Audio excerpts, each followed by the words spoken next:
Hey folks, Max from Tone Shift, great to see you, thanks for joining me. So, Line 6 has just released their 1.3 update for the Line 6 Helix Stadium. It's the one that a lot of people have been waiting for. It's the one that brings Proxy, which is Line 6's cloning engine. So what I thought I'd do today is, have a look at the clone, of course. I'm not going to be doing any boutique amps or anything like that. I've got nothing like that here. I'm not even going to be doing any of my overdrives today. So what I thought I'd do is something a little bit sneaky and a little bit something weird. So what I'm going to do is I'm going to clone one of my favourite plugins on the Mac. Now, it's not as straightforward as it sounds. I've done it on other equipment before, and it's gone really well. Let's see how it goes on the Helix Stadium, shall we? Let's have a look. So the plugin I'm going to be cloning is the Archetype John Mayer X from Neural DSP. It's one of my favourite plugins on the Mac and PC, so I thought I'd give it a go. I'm using the Helix Stadium XL floor for this. I'm sure you can do exactly, I haven't got the other version, but the ins and outs that you choose to use will be much the same on this. So the idea is really to get that studio sound out to the stage as easy as possible. So that's going to be our experiment today. We're going to dig into this and I'll show you the entire process, how long it takes and everything. If you like these kind of videos about the Helix Stadium, I intend on doing many more. So if you're into that kind of thing, please leave a thumbs up. You know, a subscription would be absolutely fantastic. So without further ado, let's dig in and have a look, shall we? Okay then folks, let's get right into it. I'm going to show you quickly, well not quickly, I'm going to show you exactly how I'm capturing these tones. So just a quick chat about morality, legality of this. If you don't own this plugin, you shouldn't do this. If you own this plugin, you've bought this plugin, as far as I'm concerned, and I could be wrong legally, this isn't legal advice of course, you do what you want with it.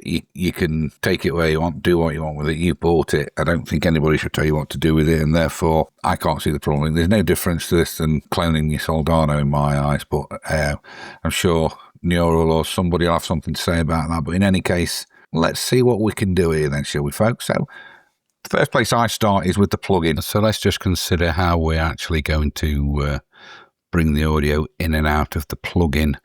And so what we'll need to do is ensure that we're listening to our audio interface that we have got our Helix plugged into.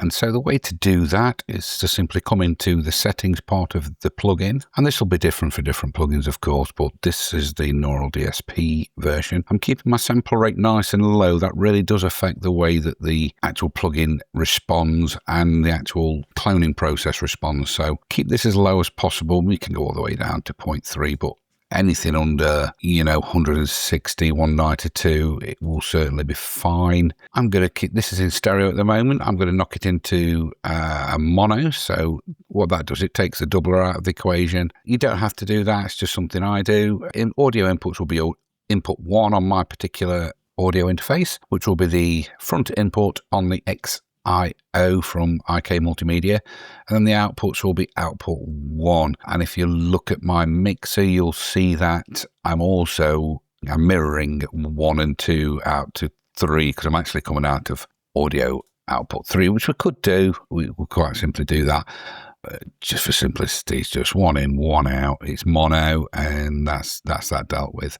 So that's how I've got my audio interface, and it'll be different for everyone because everybody's audio interface is different in that respect. Number of inputs, outputs, whether or not these are core audio drivers or what they are. Obviously, I'm on a Mac, so it's slightly different for me than it would be if you're on a PC, but the theory behind it is the same. So just experiment until you get to where you want. If you haven't got an audio interface that can do this, it's going to be a bit more difficult, but there are virtual audio cables that can do a similar thing. I've messed around with them too much, so I would just suggest that that'd be your experiment, and yeah, good luck with it. But for me, those are my settings anyway. And of course, you've seen the XIO there. You see the mixer there, just how I've got that set. So I've actually lowered the volume out of the output 3, which I'm plugged into, as I don't want to hit the Helix coming back too hard, as you'll see in a moment. Now, it's important to get the plugin prepared. We're going to use the Gravity Overdrive and this is how it comes as standard. So it uses all 3 amps, so it'll be quite a good model to do. I'm not going to do anything with this. Gate is off. I think that's important for this. And these, again, these are from my results, these are the best that I've been getting. Just make sure that this delay's off. So we're searching for any time-based effects. So you can double-click those to get rid of that. Double-click those. They're both time-based effects. They're off. And I'm also going to switch the compressor off. The reason for that is, I can add that later, no problem. This EQ is a big part of the sound, so I'm leaving it on. And then the only other thing we need to do is there is a room send, and what we need to do is just click on one of the separate amps. This particular preset is all 3, but you can't get to the cabs on that. So if we click on just one of the single amps and then click on there, we can actually turn off the room sends and then click back to the John Mayer tone, as it were. So this is the gravity overdrive. And you won't hear that, but you'll hear it in a minute when we set up the Helix Stadium. So from that, let's get over there. So yeah, so we've got a blank preset here, and all we're going to do is click New Clone. Now, you'd be forgiven for thinking we should do an amp in cab. Unfortunately, line 6 haven't made it so you can change the input of the cab. So it has to come in via the XLR. And on this occasion, it's no good for me. I'm using the XIO.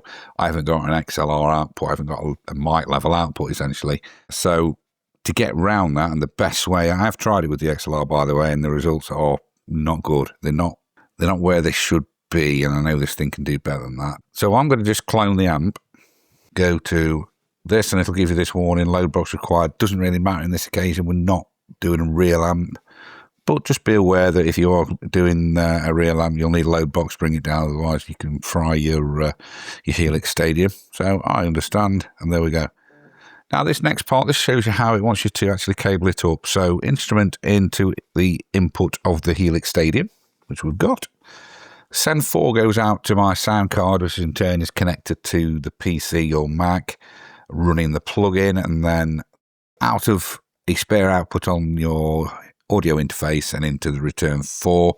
One that you've got to control the level of will be a lot better to use. And then once you've done that, you should actually be able to hear the plugin in its current form. So you can see we've turned off all the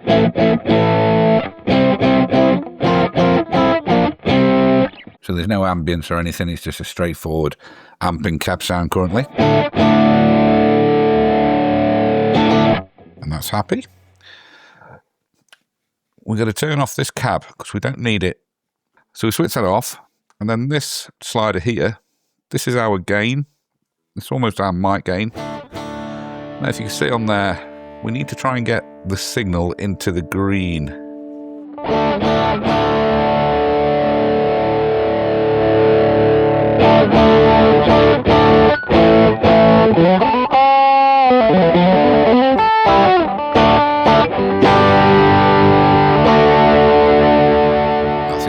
Truly in the green.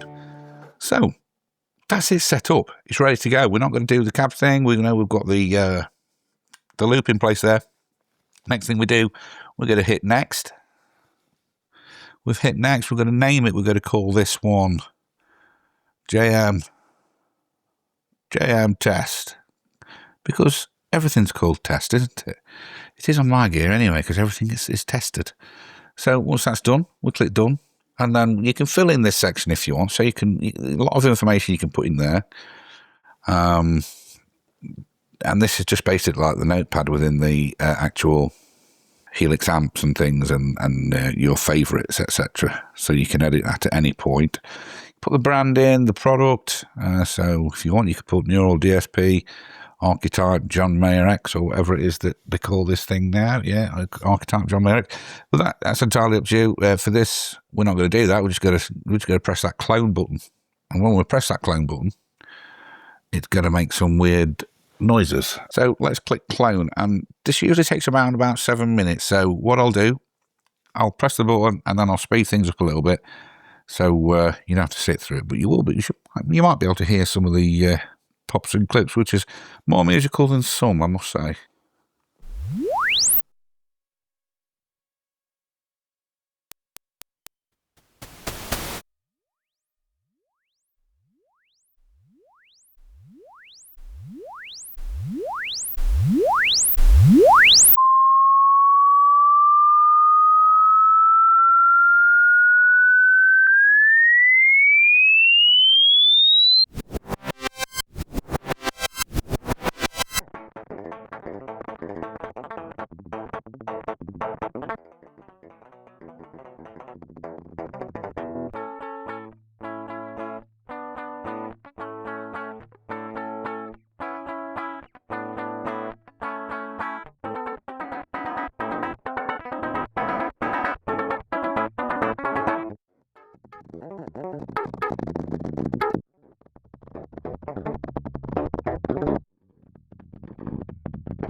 DNA collected, so there we go, and that's going to upload it. So at this point it'll upload, it'll either put you into a queue or it will go straight to processing. I would imagine at the moment we'll end up in a queue because it's being hammered. It only came out yesterday, but I'll let this run in real time just so you're aware, and I'll have a timer up there so you'll be able to see. As you can see there, 33% queued. And that won't, it won't take too long to get through. The actual processing time isn't that bad, so it's getting through the queues quite quick. So in my experience, it's been taking between 7 and 8 minutes to do a complete profile. So I think that's quite reasonable, especially considering how long ToneX takes to do a profile. I think Cortex might be about the same, maybe a little bit quicker. I don't know. Maybe I'd have to look at that. Yeah, this is absolutely fine. You know, at 7-8 minutes. I'm sure people that sell profiles would like it to be 2 minutes, but there we go. And we're at the end of the queue, so it'll start processing now. There you go. Yeah, and we'll just let that process. Obviously, all the processing is being done on the servers, so there's no pressure on anything else, other than it does lock your machine out of action until the processor's done. But if you're working on if you're working on profiling or capturing or cloning, whatever you want to call it, then really just concentrate on doing that, I think.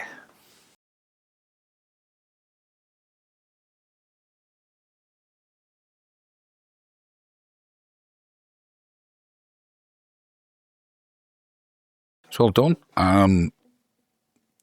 So these are original tones. So just for a comparison.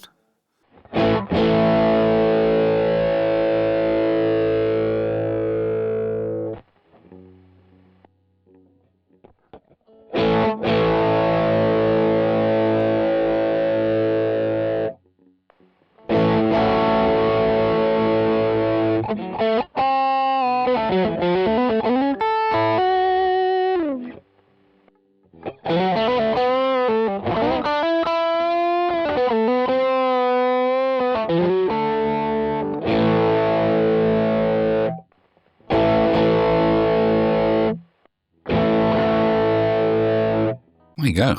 So once you're happy with that, you can make some changes there if you like. They'll be baked into the into it. You can always come back and change them later on if you want to. I'm just going to save this as is because I quite like that. So I've saved it. To get to them, we simply go into amp, clone, and remember we didn't do an amp and a cab. We just did a clone of the actual plugin. So we called it. What did we call it? We call it test. JM test, of course, that's what we called it.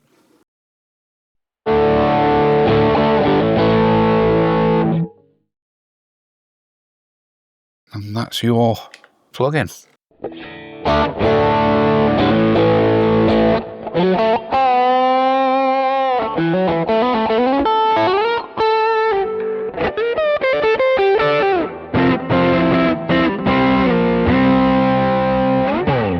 Well, that's the process, really. We'll go from there.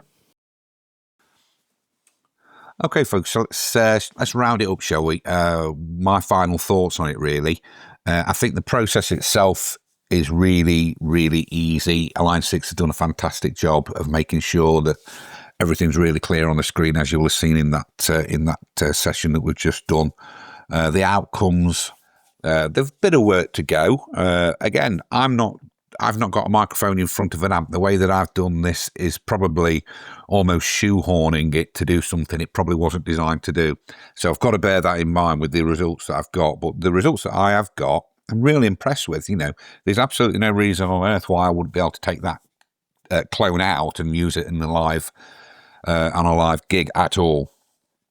I probably maybe do a few other minor tweaks to it before I did it. It loses a little bit of top end, I feel, but then again, can't think of a reason why I wouldn't use that live. It's spot on. So I did want to touch base again though on buying and selling clones. Now I feel there is something to be said here. I think we just need to be a little bit cautious around it, and it's just my opinion, and I appreciate that everybody else, you do what you want. I will never share a clone that I create. I won't. If you want any of these clones, you're not going to get them from me. And the reason for that, I just think that the technology is absolutely brilliant. It enables you to do things with clones. Things with profile. You can take your stuff, your really expensive drive pedal, for example. You might not want to take that to Nag's Head, so clone it and put it in your Helix Stadium.